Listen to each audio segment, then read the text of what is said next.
If you can identify the resonant frequency within an object, you can manipulate that object using only vibration. And that is not pseudoscience.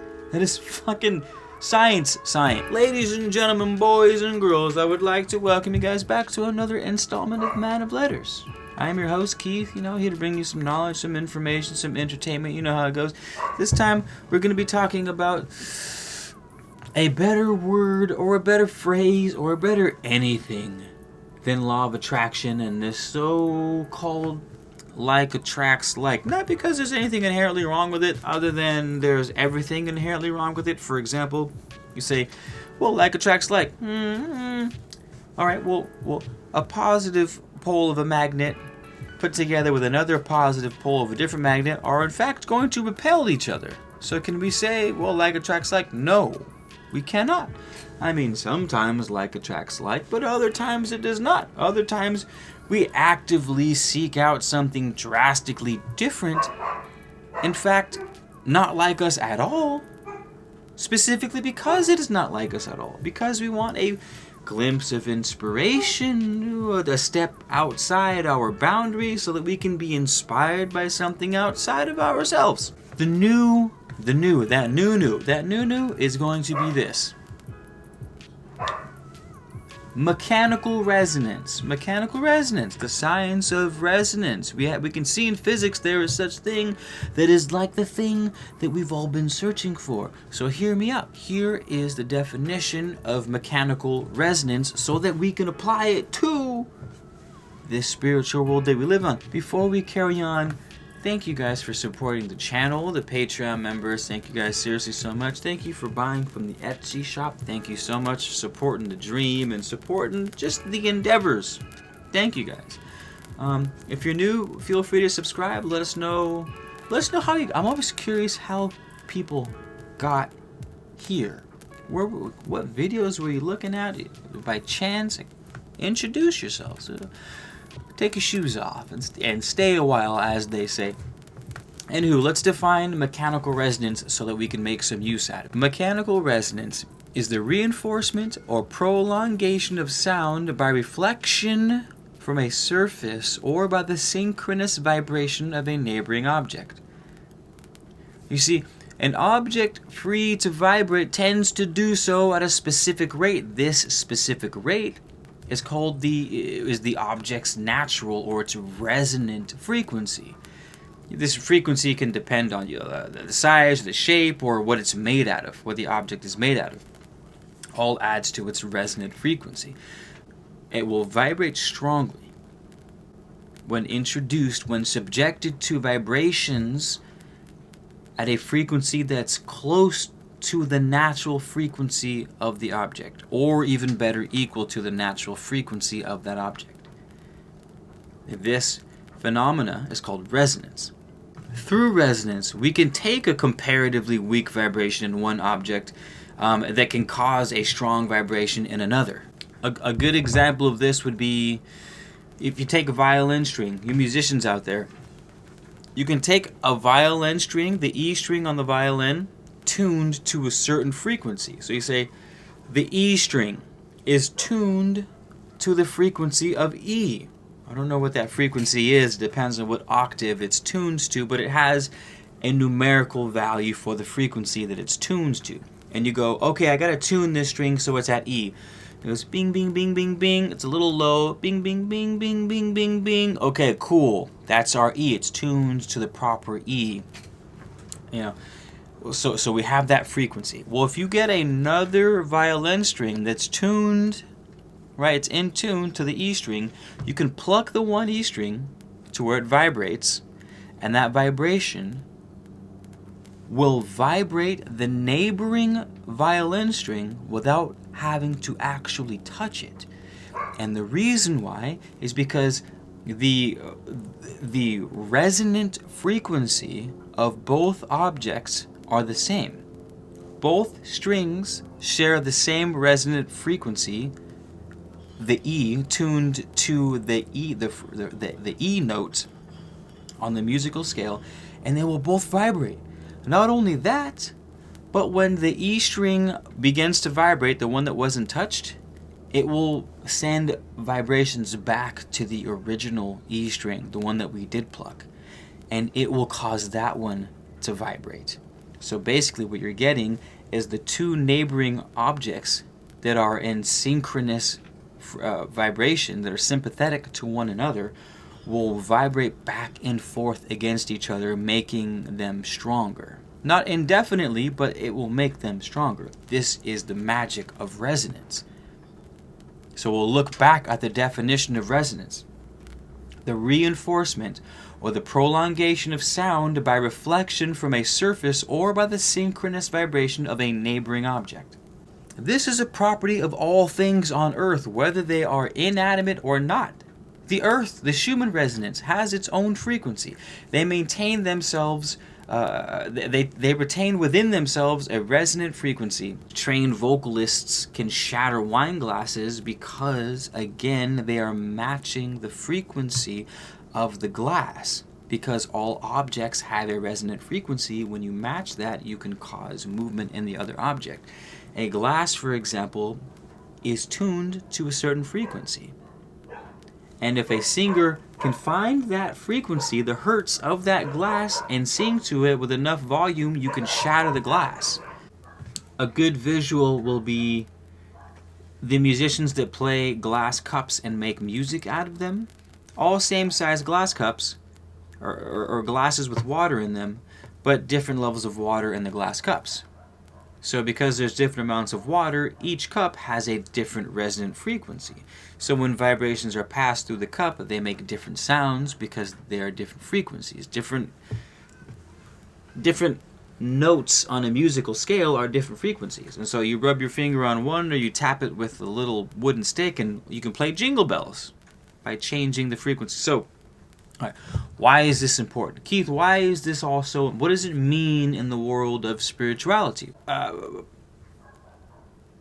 name of the game, I want to change it from oversimplified like attracts like that isn't even true half the time, or oversimplified law of attraction. Oversimplified, we're changing it to mechanical resonance. Meaning, if we want to actualize something, if we want to tether the etheric realm into the material realm, we have to match its mechanical frequency. This is especially useful because when we're creating, especially with something that doesn't exist, right? It's easy to create something that exists already, but if you're trying to invent something brand new, something that doesn't exist, you have to match a frequency of something that doesn't exist. It's something that's not tangible, which means you have to use the mind, right? You have to use the power of the internal etheric mind to align yourself with the mechanical frequency of the thing it is that you want to manifest, to create. And how this is done specifically is literally up to you. Verbatim is up. Your creativity is the limit for something intangible like this.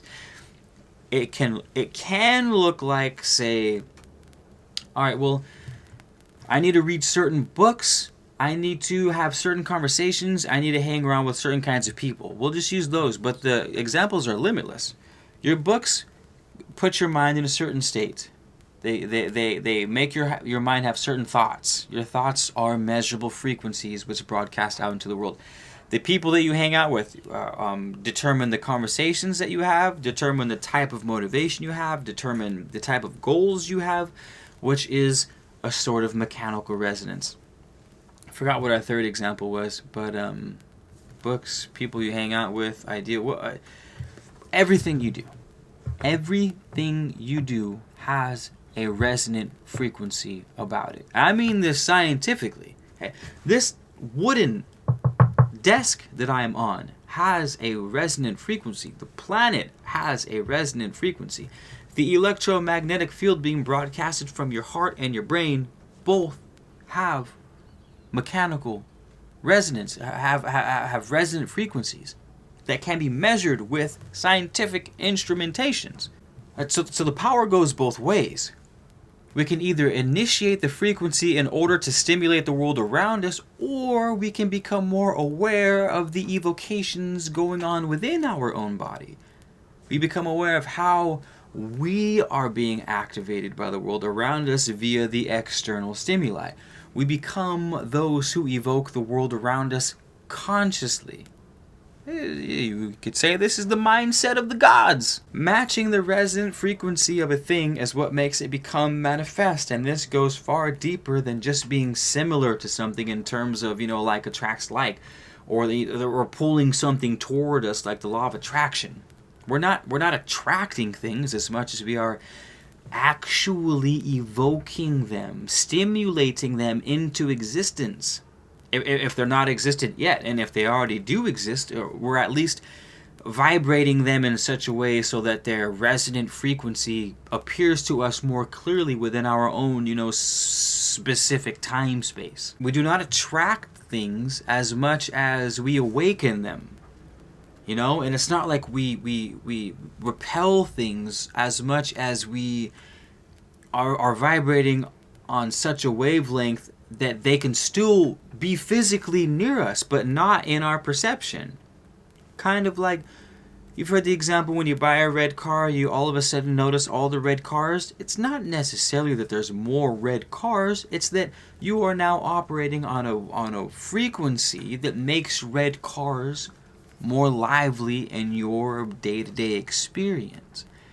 And this is the sort of nuts and bolts, the practical everyday sort of our craft that we can make the most sense out of. It's a way to sort of take all the woo-woo, etheric, ephemeral, intangible, pure potential stuff and make it something that we can feel and touch. Something that we can relate to on a day-to-day basis, so that it's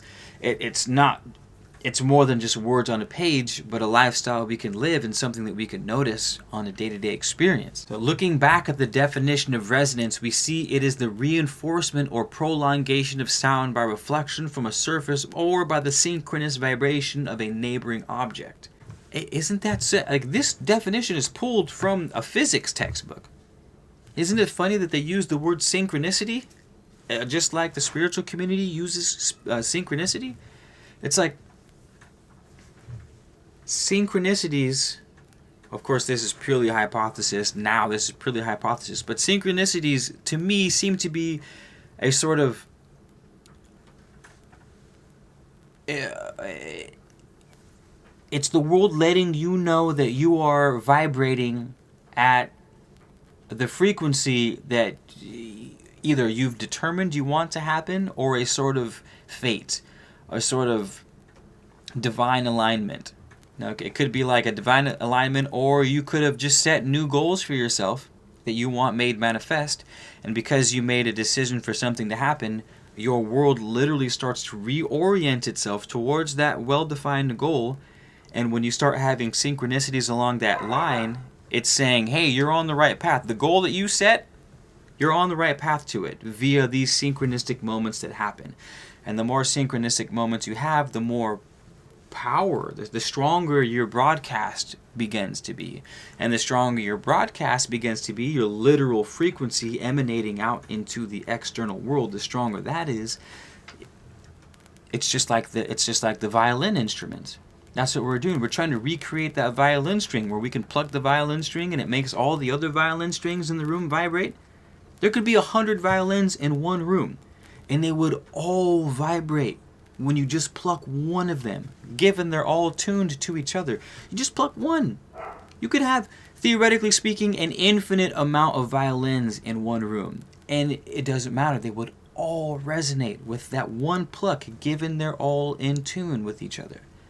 Isn't that cool how even the definition of resonance, mechanical resonance in a physics sense, sort of reinforces the woo-woo aspect of synchronicities and spirituality and such? It is absolutely fascinating.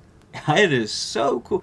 This shit, I love this. It's so dope. It all starts with the mind. Most of the time. The external world has absolute influence over the internal. You would be a fool to say that only the mind matters. The mind is half of the battle. The inner world is half, the external world is half. The key factor being we have more control over our inner world than the external. So it starts with the mind. We have our thought. You can plug your brain into an EKG machine, and you can measure the frequency of your thought. Your thought has a measurable frequency. It influences how your organs operate. It influences how your DNA is structured.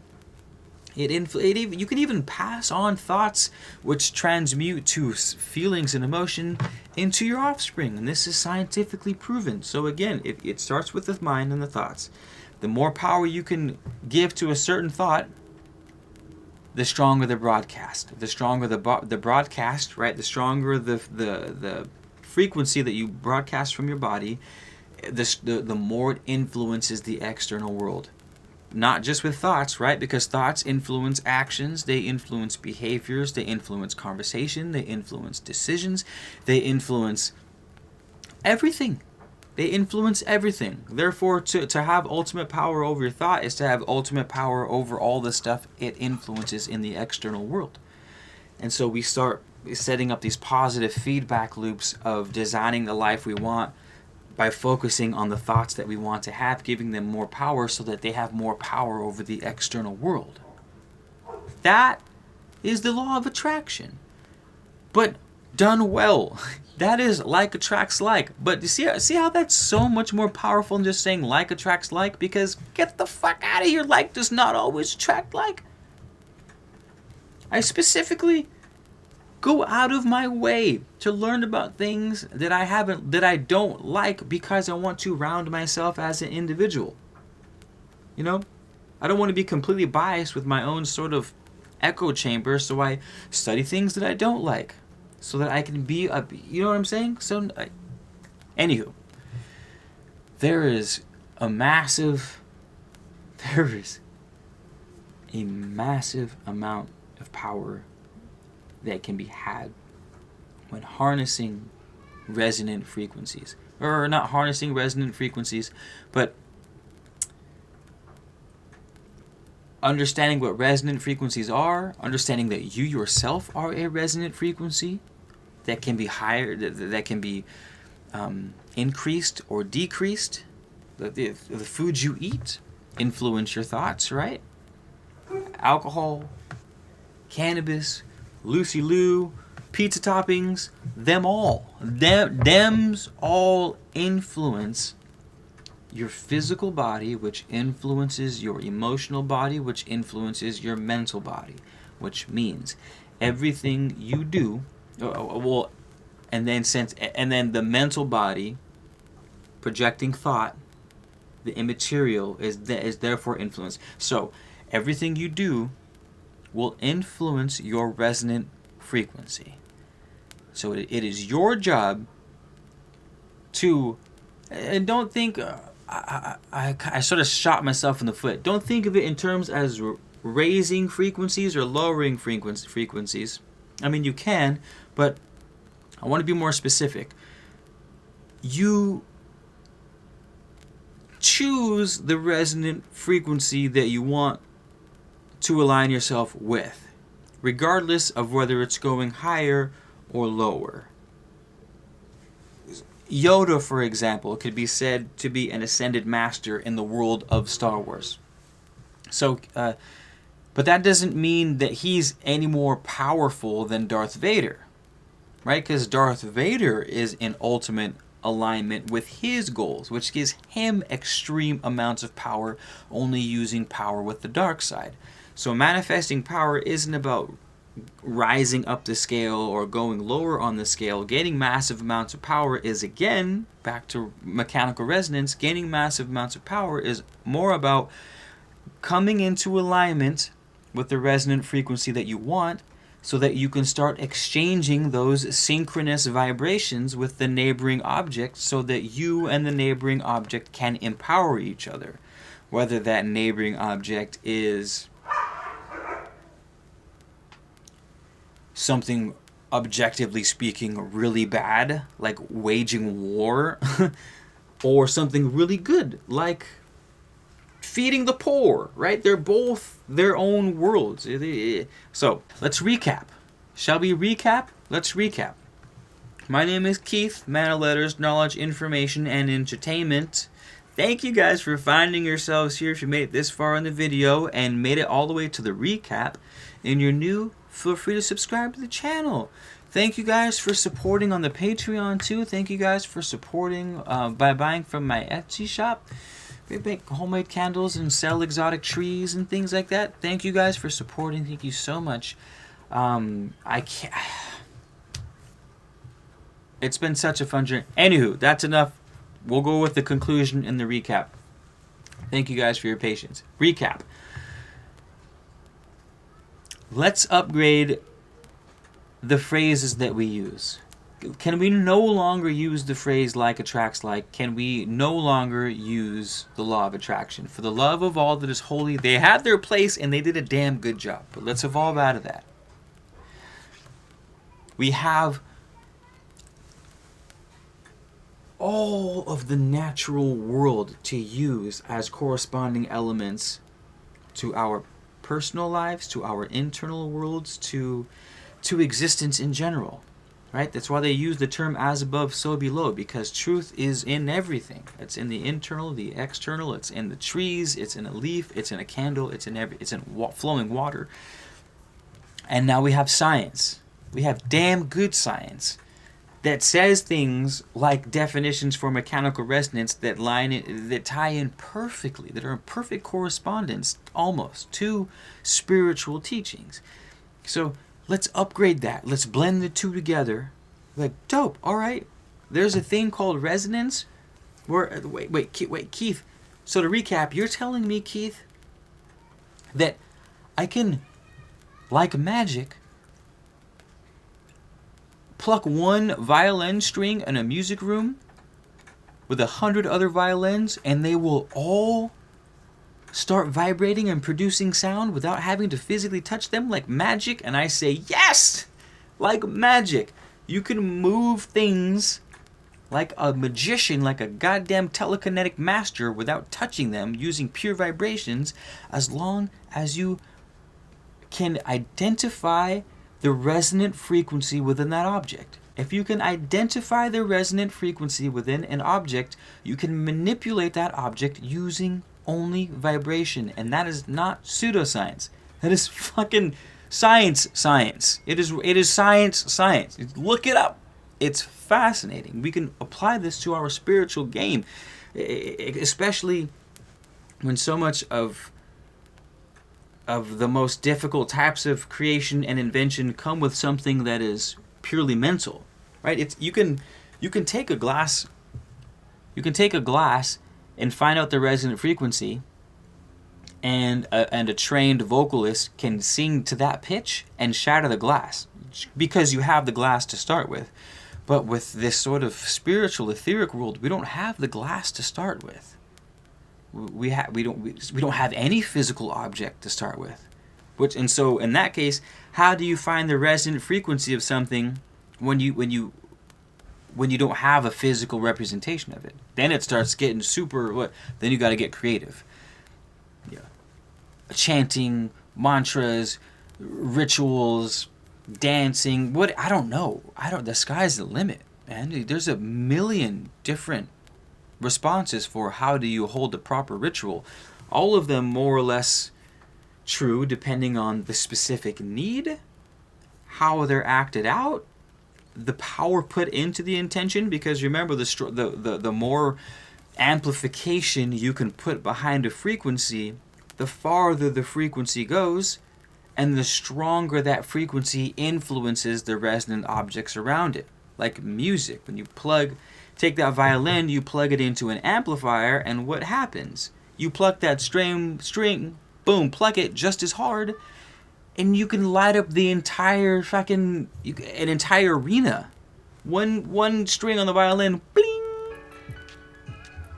can be played for 100,000 people because you've amplified that signal. You didn't play it any harder. You played it the same, but you were able to amplify. So this is the creative route that we have to go moving forward. Is like, how do I identify the signal?